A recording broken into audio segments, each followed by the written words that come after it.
Hello, everyone. Let me just double check I've got everything set up okay. Okay, hello, everybody. If you're here and you're watching me and you're hearing me live, drop a message in the chat so I can see you and say hello. So welcome, everybody. This is the second live that I'm doing on YouTube, and we are talking all about the cat's throat chakra. So if you haven't already caught the rest of the series, I've done a series of videos and a live talking all about cat chakras. We started at the root, we've gone all the way up, and now we're at the throat. And that's what we're talking about today. If you don't know what a chakra is or what on earth I'm talking about, be sure to watch my other video. I'll drop a link below, which is what chakras do cats have. So I'm not going to go into that today. This is really specifically for the throat chakra. And I want to talk about how we impact it, how we influence, we impact, we can sometimes block and reduce the energy flow in our cat's throat chakra. So let's start a little bit with the throat chakra, where it's positioned. So as you can imagine, it's as it says, it's in the throat area. Now, chakras aren't just at the front of the body, okay? They come out the back as well. So it comes out behind, kind of like cones, like wheels of energy. So with your cat, their energy isn't just coming out from the front of their throat. Goodness sake. It also comes out between the shoulder blades as well. So if you are working with energy healing on your cat, be sure to be mindful of where your hand positions are. You don't need to just be around the throat. In fact, some cats aren't that comfortable with having a hand right in front of them. So you might find you are better off balancing it from behind, but we'll come on to that in a little bit. So the throat chakra is really connected with the cat's sense of self-expression. Now, it's very heavily linked to the sacral, which is down here, the second one up. And the sacral, just to kind of connect the two, the sacral is about the cat's sense of identity, the uniqueness of each specific cat. So what makes baby Max, what makes Leo, Leo, for my two boys. With the throat, it's about expression. Like literally, the throat is probably one of the easiest chakras to connect with, to understand. And when it comes to our cats, hi Linda, there are two ways that they can express themselves, two main ways that they express themselves to us humans. So unless you are connecting with your cat on a soul-to-soul level regularly, unless you are receiving their wisdom, hearing their soul, on the kind of day-to-day relationship that we have with our cats, we look at their behavior to see what they're doing, to see if they're okay, and we notice them to see if anything's kind of different. Are they limping, for example? Are they vomiting? So we check in with the physical body and we look at their behavior, which they also use their physical body for. Now, when it comes to a throat chakra with the cat, yes, you may think it's linked to vocalization, which it is. Hi, Pam. But it's also connected to their day-to-day, like their environment, their territory. Okay, so let me explain. When a cat is trying to express themselves, they are demonstrating normal, traditional, typical cat behaviors. If a cat isn't able to do that, they are diminished in their energy, diminished in their emotional health, their mental capacity, and then eventually their physical body. So if you've got a cat that is, for example, constantly scratching at the sofa and you shout at it, or you use the water bottle on it, or you dismiss it, or you disregard it, or you disrespect it, you are going to be impacting your cat's energy. Now, I know for some of us guardians, that might be a bit uncomfortable to hear, but we do it all the time. Think about those experiments that many people talk about. I don't know who it was that originated it, but if you Google it, I'm sure you'll find more information about two plants, in glass containers. I think it was at a school, and one they said nasty words to, and one they said loving words to, and the one they said nasty words to withered and died, and the one they said nice words to blossomed and was really in full bloom. So our words have impact because our words are made of energy. Our words are energy. If I said to you, God, I hate you, if I said to you, oh, I really love you, you can feel the difference in that energy. So when you are saying things to your cat, they absorb the energy of your words. Even if it's in jest, as a joke, it's really important to be mindful of what you're saying to your cat and how you're saying it. So if you are shouting, if you are dismissive of your cat, if you are frustrated with your cat, you will impact their energy in their throat chakra. So when I advertised about the throat chakra, this video, I mentioned about the cat's territory and how if they can't express themselves, it will cause damage. It will cause an issue here in their throat. Now, that's not to say you can't balance it, which you can. We're going to come on to in just a few minutes. But I really wanted us to look at how it can become imbalanced. So if you don't have scratching posts, litter trays, mental stimulation, environment enrichment, toys, good food, if you don't have the kind of general provisions that a cat needs and requires, for them to be a cat day to day, they're going to have an energy imbalance. So imagine if I said to you as a human, you can't go outside the house or you can't go outside that room. You've just got to stay in that room. You'll go to the toilet when I say you go to the toilet. I will bring you food. You've got no autonomy. You've got no way to express yourself, to share how you feel. Imagine what that's going to do to you as a human. Now, that might sound extreme. I'm not saying we're shutting our cats in rooms without access to resources, but I want you just to think about what have you got around the home for your cat? How are you providing for them? Have you got the litter tray in the corner of the under the stairs because it's convenient for you? Does that give the cat sight of what's around them? So think about what you've got in ways of provisions for your cat, because that will actually help their throat chakra. Something else to mention is that, like I've said to you already, our words are powerful. I use a lot of mantra work when it comes to my boys and their throat chakras. Now, with mantras, because words are powerful, words are emotions, words are energy, you can use words in different ways. You can obviously verbalize them. You can say them to your cat. You might want to use your third eye or your heart space and kind of generate them, sort of soul to soul, or you can write them on a piece of paper. Now, this may seem a bit crazy, but trust me, it works. If you are struggling to connect with your cat, you can write down on a piece of paper what you want.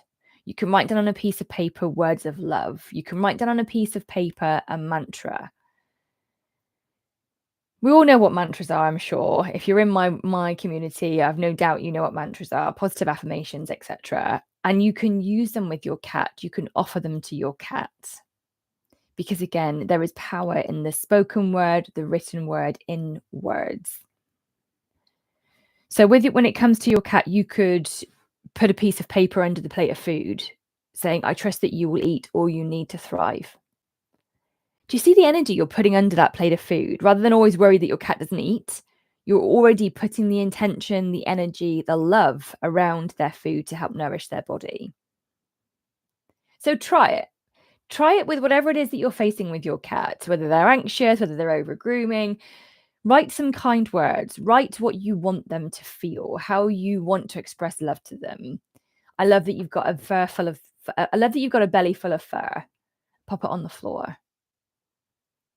So over grooming is another topic, and I do cover that in another video. But I offer you the use of mantras. It's something that I'm not sure people have done before with their cats. We talk about it a lot as humans, doing mirror work or reading affirmations, writing affirmations, putting them up around you in your space. The more I've done chakra cleanses with cats, the more they have used words with me. Some of them have asked for specific colored post-its because each piece of paper has a different frequency. So my blue heart post-its and my boring square orange post-its, both of these will feel different to my boys. Now, funnily enough, blue is the color for the throat chakra. And imagine giving them, you give somebody a piece of love, a little bit of love that's got a kind word on. Imagine how that would make you feel if someone gifted that to you. And you can do this with your cat. So the throat chakra can become blocked. It can become out of balance by a lack of resources in the environment. It can become unstable from us, from what we're saying to our cats, how we're talking about our cats. And I just want you to be mindful of that point as well. I've got some people in the Soul Led Guardian program, and when they first came in, they talked about their cats like, oh, they're the troublesome one. Oh, they're the problem child, and actually that in itself is creating an energy and a very particularly fractured relationship with those cats. Again, imagine if I said to you, oh, hi, Sarah, nice to see you. I believe you're a bit damaged. Can you imagine how that would make you feel? It would I'm sure it would be very unsettling. So think about what you're saying to your cat and notice what it's coming from, where it's coming from in you. If you're frustrated because they're scratching at the sofa, check in with yourself. What can I do to manage my frustration? Why am I frustrated? Because they're not doing what I want, because they're not doing it where they should be. Well, maybe they're trying to connect and communicate with you. Maybe they're doing it there because that's where they feel safe and comfortable. Again, scratching, inappropriate scratching is a whole other topic. So when it comes to the throat, be mindful about what you're saying, how you're saying it. Use your words to help your cat. Talk lovingly to them, share how you're feeling, share what's going on with you, and use mantras and written words. Okay. The other thing to talk about is vocalization, and every cat is different. If you've heard me say that once, if you've been in my community for a while, you'll have heard me say it many, many times. Every single cat is unique, just like us humans. So you're not going to have two cats that vocalize the same way. You're not going to have two cats that have the same tone, the same frequency, the same noises, because they just don't. They might be similar, they might be familiar, but they're not going to be the same. And one of the best ways that you can manage your cat's throat chakra is by knowing what is their normal. What is their traditional kind of sound range? So if you think about baby Max, so baby Max doesn't really make any noises at all. He purrs a lot, which is beautiful. You start to stroke him and he purrs. You go to put food down for him and he purrs. The two times that baby Max will really vocalize. One, when he's in his cat carry box going to the vets. Of course, he's trying to tell me he's stressed. The second is when he brings home some prey that he's caught. I'm sorry, peeps, my cat's an outdoor cat. That's what he does. Birds, worms, rodents, we've had all sorts. He will meep and chirp and announce that he's brought something home. Like, he's so proud. So if I'm in my office and if all of a sudden I hear baby Max, I know to run downstairs because he's probably brought something in the house. Now with Leo's very, very different. Leo will meow when he's outside and when he's in the house to find where I am. It's almost like, Mum, Mum. And I go, I'm here.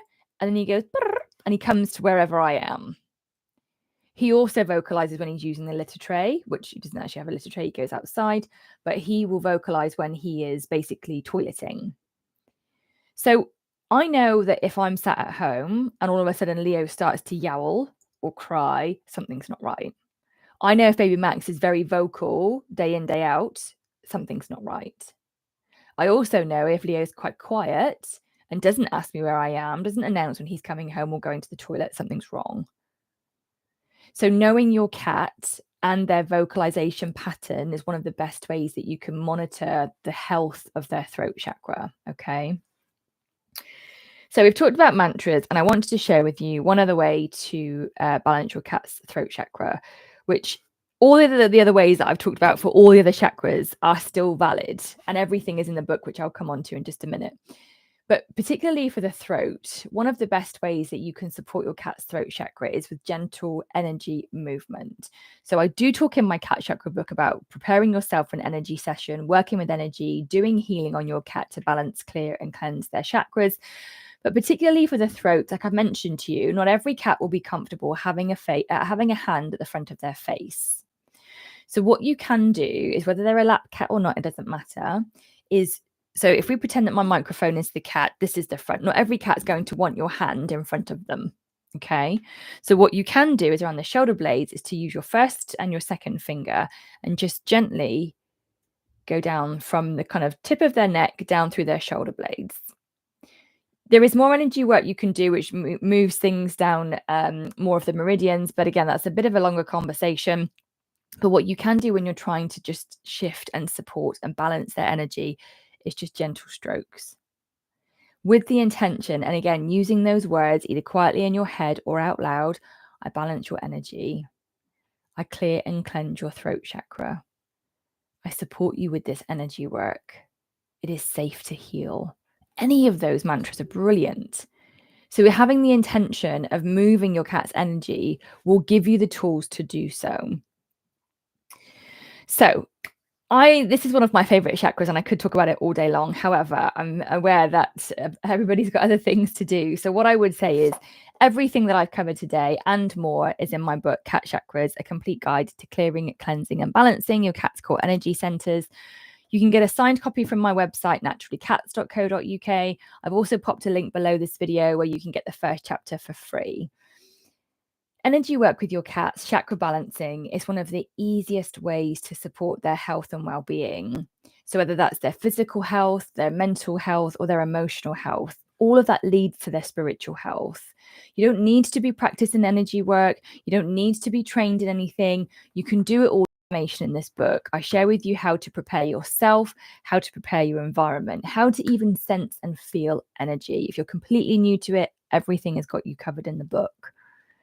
So I hope you've enjoyed learning a bit about throat chakras today. And just remember, keep an eye out for your cat's vocalization range. I know you know their noises, so be aware if they change. If they get louder, their throat chakra is likely to be overactive. If they get quieter, their chakra is likely to be underactive.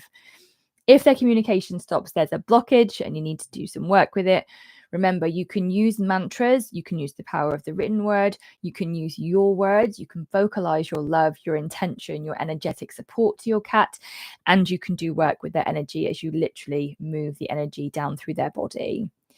You can also use color therapy, herbs, and crystals, all of which is in the book, but I'm not going to go into things today.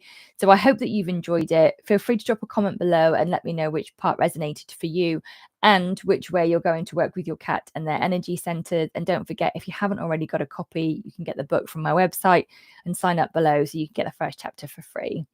Thank you ever so much for being here with me. Those of you that have joined me live, it's been great to be with you. And if you're catching this on replay, I really hope you enjoy it. And I will see you in the next video. Bye for now.